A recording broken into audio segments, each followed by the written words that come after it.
Ok. Des boutons, vous pouvez utiliser des boutons existants que vous avez pris sur le web. Des boutons faits dans Photoshop, des boutons faits dans Illustrator, vous allez pouvoir les utiliser dans InDesign, bien entendu. Alors, sur le web, il en existe évidemment plein. Libre de droit aussi. Par exemple, ici, j'ai tapé Video Button dans les outils. Donc dans la partie images, dans les outils, j'ai demandé réutilisation et modification autorisée. Et type, ouais, j'ai même pas précisé le type. Et donc voilà les boutons de lecture vidéo qui apparaissent, qui arrivent. Il y en a quand même plein, plein, plein.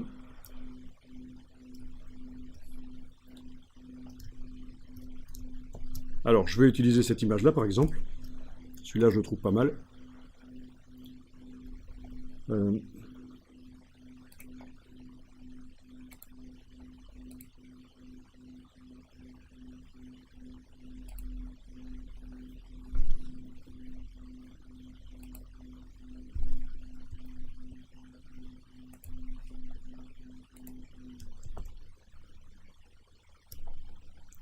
Voilà, voyons ça. Vous pouvez aussi aller en télécharger si vous voulez.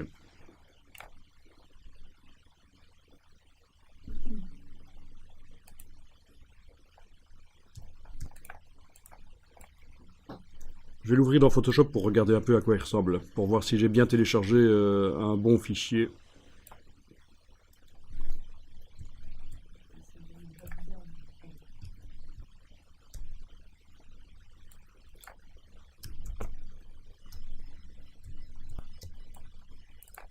Ok, donc visiblement on a des boutons avec de la transparence, de la vraie transparence dans Photoshop, hein. Donc si je crée un calque en dessous et que je dessine, il n'y a pas de problème, on va voir que c'est de la transparence. Oui, c'est de la transparence sans problème.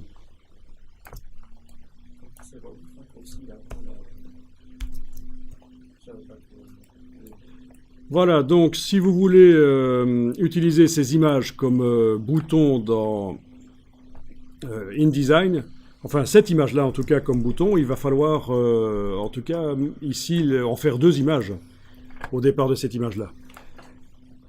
Oui, parce qu'il se trouve que c'est une image que j'ai été chercher qui montre deux boutons, mais il faut que chaque image soit un bouton dans InDesign. Donc dans ce cas-là, je fais image dupliquer.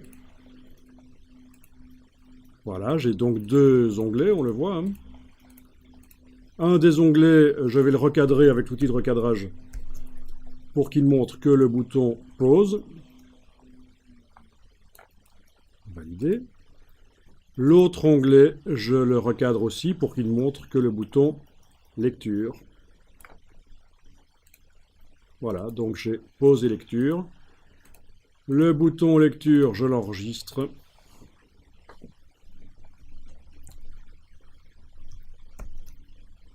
Donc l'image là a de la transparence. Je l'enregistre au format Photoshop, aucun problème. Ça permettra de le mettre sur un fond image ou un fond coloré dans InDesign. La transparence va agir comme elle doit. Ok, donc dans InDesign, je n'ai plus qu'à aller importer les deux images.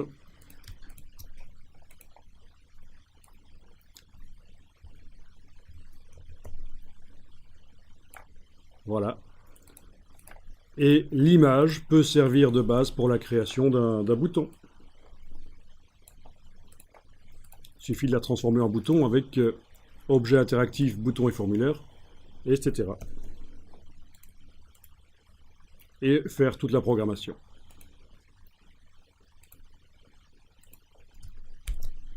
Donc des images du web, pas de problème.